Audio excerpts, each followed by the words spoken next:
Well, you know, I think, you know, we talked about this for a while. I think if you research really how many lineups were used in Major League Baseball last year, you know, some teams used 150, some 140. Some teams that won championships used 140.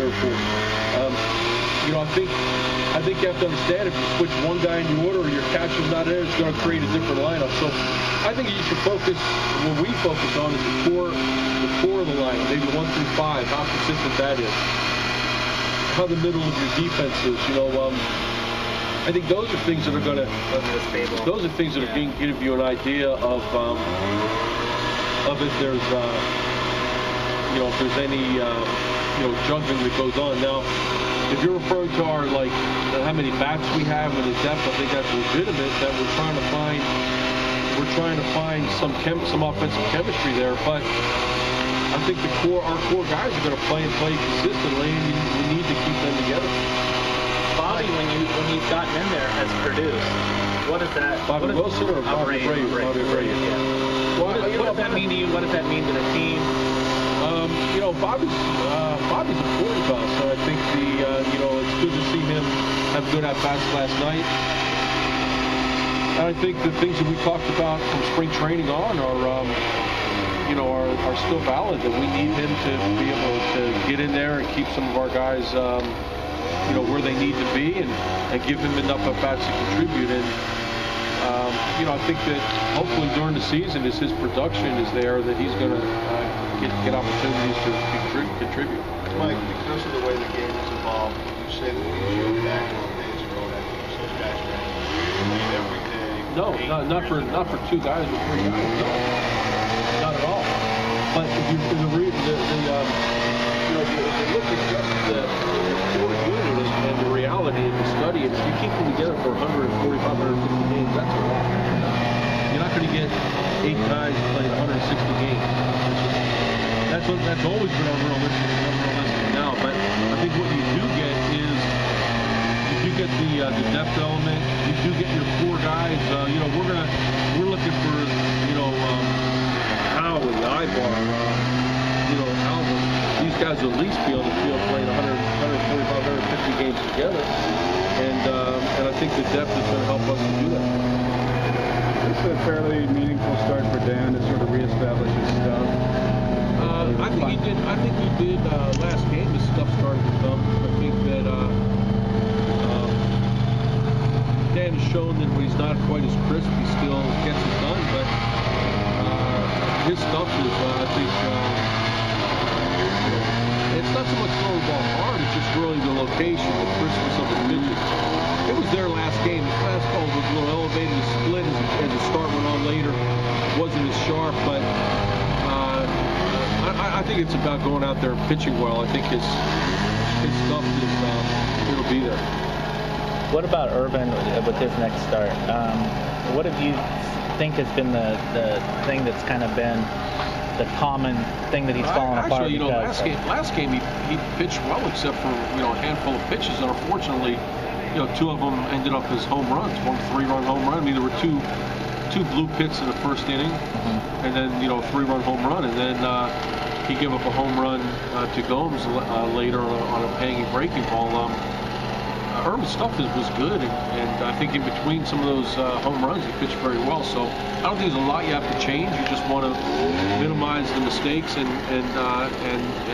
go out there and give yourself a team a chance to win, which I think he did last time, even though he gave up 4 runs. You know, he certainly kept us in enough to get back to that game. We just weren't able to. When he says fastball command has been the thing that's really been bothering him, is that one of the most easily correctable flaws?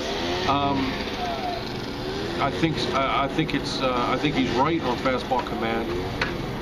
I think with Irvin, it's not that big of an adjustment to find it, but at times it's all connected with your delivery, and at times you know, there's going to be issues with trying to get the ball located where you want to. But I think he can make a quick fix of it. And his stuff is good. That you know, at times he gets away with a little bit of command issues if he's not locating exactly where he wants to, because he has such a great fastball breaking ball combination. How disturbing are the home runs? He's given up 6 already. He's given them up in the past too. It's just part of some pitchers just do that. And he's had success, so. Who else at DH the day before an off day? Kind of see. Just give him a day to get off his feet. We'll be off tomorrow and then get down to Tampa. And I think it's something that we definitely want to explore on this side. We want him to swing the bat 162 games, which he hasn't gotten a chance to, last year because he was banged up, but still in a healthy year it gives us a chance to still keep him in the lineup and give him a half a day off, so to speak. You don't think that wrist thing from last year is... No, he drove the ball. He's driving the ball. Maybe in spring he drove the ball very well. He's fine. With Torrey's had a lot of hits, obviously, early on, but the power hasn't been there for a while. What do you see is going on this time? He's trying to find a stroke, and he's trying to find it through using the middle of the field. The other way, I think we've seen more hits up the middle in the right field, and that's when he's at his best. His power will come. It's just in the spring he didn't really swing the bat to his capabilities, and he's found it early in the season where he's staying on pitches better, taking a walk, using the whole field. That power will emerge. Has it been difficult though to score consistently when you're 3 and 4 hitters? The power hasn't arrived. The one thing in our offense is certainly home runs have not been part of it. Power hasn't emerged yet. It's. I think it will be a big part of what we do is increase power with Albert and Kendry back in the lineup, and not only those guys, but what Vernon will bring, Mark, Torrey. There's going to be a power element to our team that we maybe haven't seen in a couple of years, but in a while. But it has not emerged yet. No. But again, I think most of the issues with our club relate more towards some of the starts we've had and bullpen issues as opposed to lack of power. Even though the power hasn't emerged, at times we've still scored enough runs to give ourselves chances to win. Do you have a great explanation for the power not being there? Sometimes you just, not going to square balls up. Your swing isn't quite where it needs to be. There's not one overall generalization you're going to make that says anything about where our power will show up or where it won't show up, because it's all individual. It's some guys just miss some pitches. I mean, Albert just missed probably 4 pitches that that could easily be home runs, and same with some of our other guys. And the same thing with other pitches, keeping the ball away from their hot zones. Albert's got a pretty big hot zone when he's on, so I don't. We've faced some guys that have pitched well against us, but I don't see anything extraordinary that he's not going to be able to adjust to. Mark Trumbo was back at third last night. How did you feel he did? He really only had one chance. It was a base hit off the bat. I mean, it was a do-or-die play. He's much more comfortable in his pregame, and we're going to continue to see how that progresses. Do you think it was the season starting jitters that caused a little bit of the issue? Because he looked good in spring training. Looked good in spring training. I don't know if it was jitters, but there were definitely some mechanical things he was doing in the spring that he didn't carry over to the season, and he needs to just keep getting acquainted with that. He's he has a skill set. It's just getting comfortable and getting confident down there. Is the off day tomorrow change anything in the rotation? No, we're going to give guys their the extra day. Yeah, give them the extra day. Yep. Jerome pitched really well. We're going to keep him in the flow.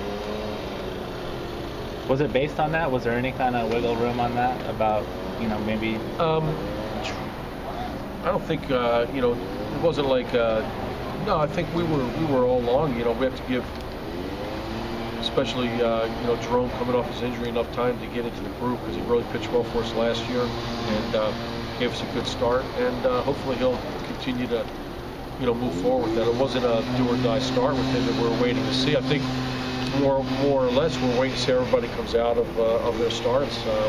But right now it makes more sense to give guys the extra day as opposed to adjusting anything you're going to do with the rotation. You at times have given guys the green light on the 3-0, and it worked out pretty well. Buck did it last night. Yep.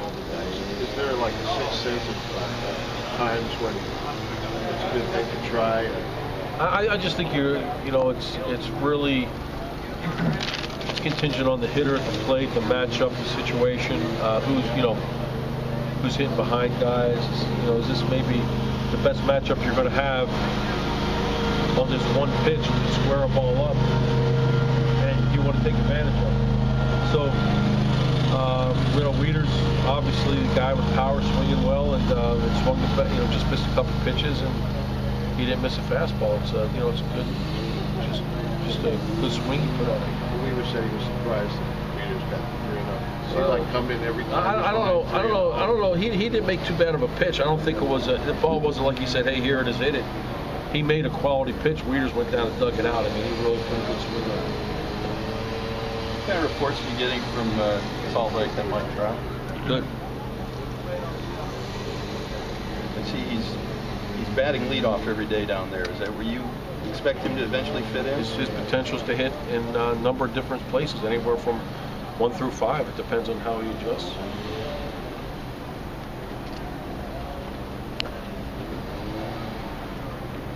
With the number of different lineups we talked about, is it something where you're scheduling guys a day off ahead of time and you're letting them know, or is it by day matchup?